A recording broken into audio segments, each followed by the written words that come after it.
My name is Johnny Byrne. I'm 20 years old, and I played Frank. My name is Zach Watts. I am 20 years old, and I played Driver. Hi, my name's Jordan Greenberg.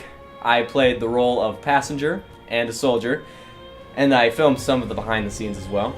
And I am 17 years old. Paula Stevenson. I was man number 1 in Desperate Measures. I'm 17. I'm Caden Panty. I'm 14 years old, and I was the audio technician for Desperate Measures. My name is Cameron Perry. I am the director of photography and the editor, and I am 18. My name is Keenan Panty. I'm the director, and I am 18.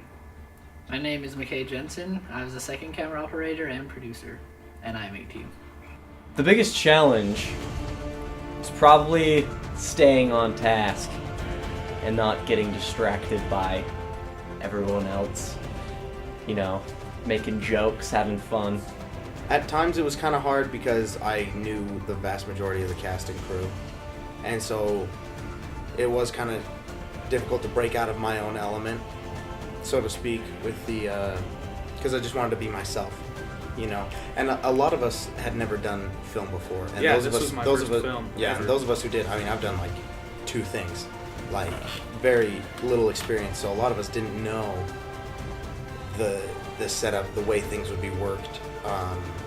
And you know, we had never worked together, so everybody had like, I don't know, different ideas and styles and stuff. One of the hardest parts for me was the schedule. I just felt I was so tired because, I mean, it was pretty grueling. I mean, it was just shot after shot because we only had the one day to shoot the whole thing. So, like, I mean, I was just exhausted. Definitely. I mean, we woke up at like what, 6:45, Yeah. 6:30. Yeah, and we had stayed up the night before. We had a sleepover with, you know, our best friends. We're not gonna not stay up, you know. And so running on like 4 hours of sleep, 4.5. And then, I mean, we worked, it was like 6:30 to 6 p.m. at night.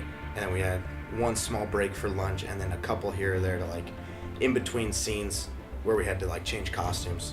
At first, it kind of sounded like a really daunting task to take on. You know, I didn't know if I would be able to learn how to use all this equipment and stuff in time. But on set, just like with the people around me, you know, getting help, it was a really enjoyable experience just learning all the ins and outs. I think the biggest problem we had was time.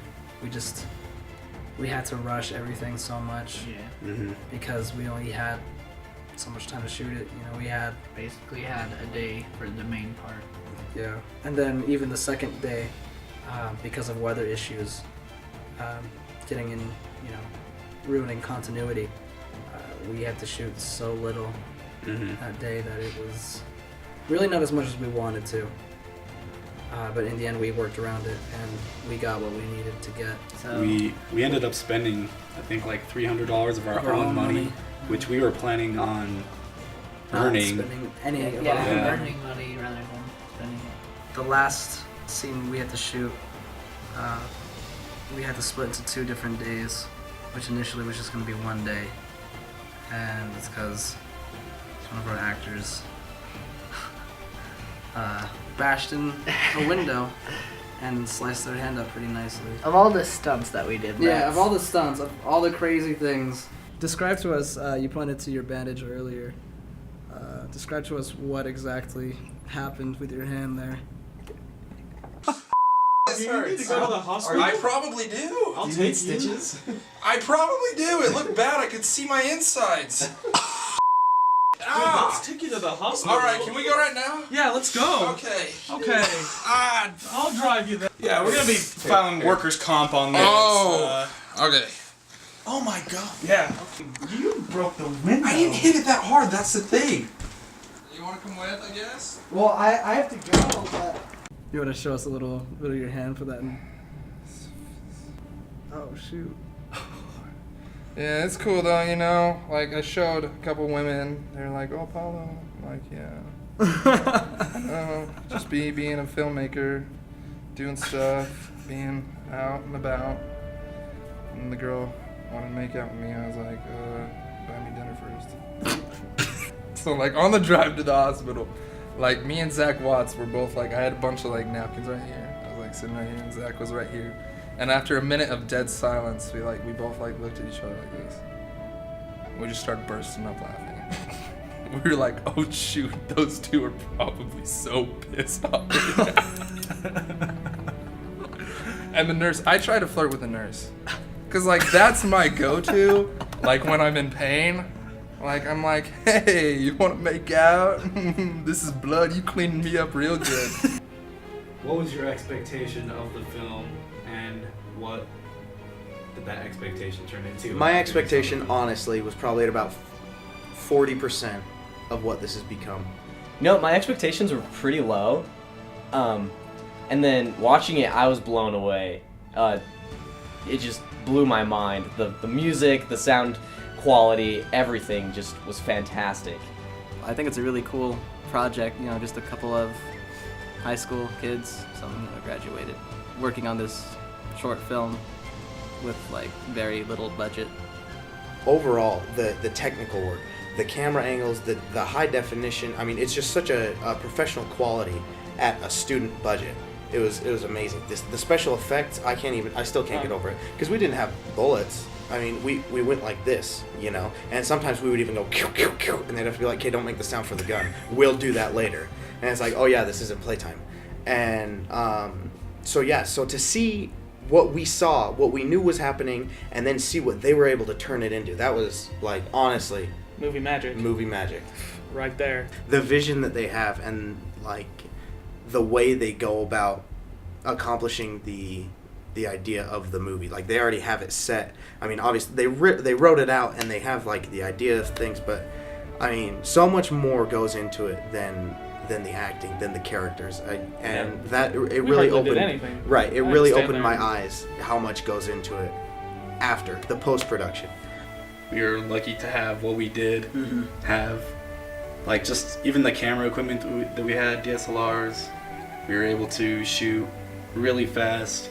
We were able to get 2 5Ds. Yeah, so he was on the other one, and so we were able to really. It was like run and gun indie, as indie as you can get. Like really shaky camera, which worked. Yeah, it's stylistic. Yeah. Yeah. The 5D really was a blessing. We definitely would not have been able to pull off as good of a film as we did without DSLRs or without the equipment that we did. Stunts. Did quite a few stunts in this, which we've never, I don't think any of us have ever attempted real stunts before. Something like that. No. I mean, it was pretty ambitious. This was done on a scale none of us have ever attempted to do, or maybe attempted, but never succeeded in doing. And it was only through our teamwork that we were able to choreograph these things and think of these things and implement them into our story. And you know, in the end, we shot some really good-looking stuff, and I think people are going to be surprised. I really enjoy doing the stage combat. I don't know what it is, and they told me they were breaking me over a table.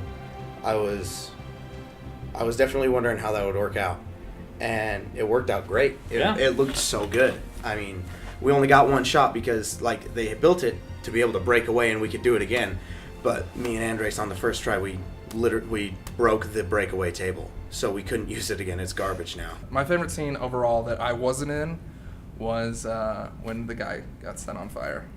Lighting what's-his-face on fire was great. That was fun. The fire stunt. That one was we decided to, that wasn't even in the script originally. And then we were like, let's freaking be cool and do it. light 'em on just fire. start someone on fire. And we tried it, both of us, me and Keenan, we tried it out on ourselves before we did it on our Burned right through actors. his jacket. Yeah, burned right through my jacket. It was a lot of fun though. That was a good It time. was a lot of fun. Just reminiscing. It brings me back. Definitely.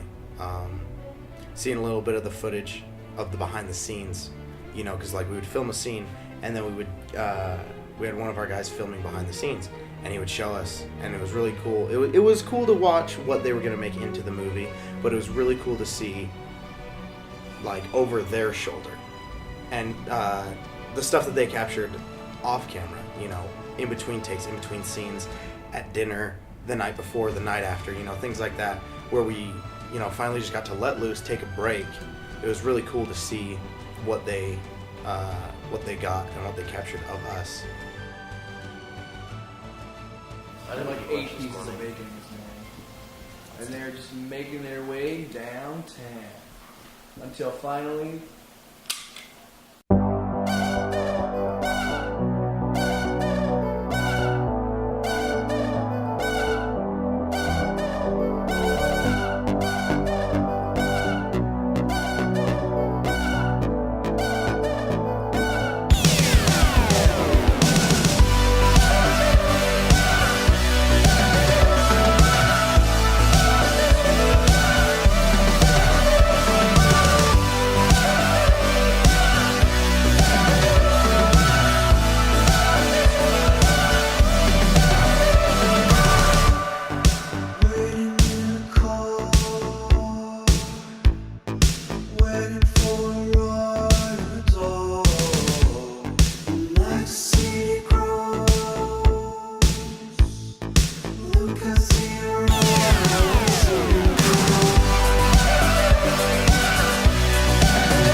about to light a dude on fire. Straight up. Spray, flame. He's gonna be on fire. I'm excited. Cole's gonna put him out. I wouldn't trust him, but like Keenan seems to. So.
I'm not saying I'm a hero. He's still on fire.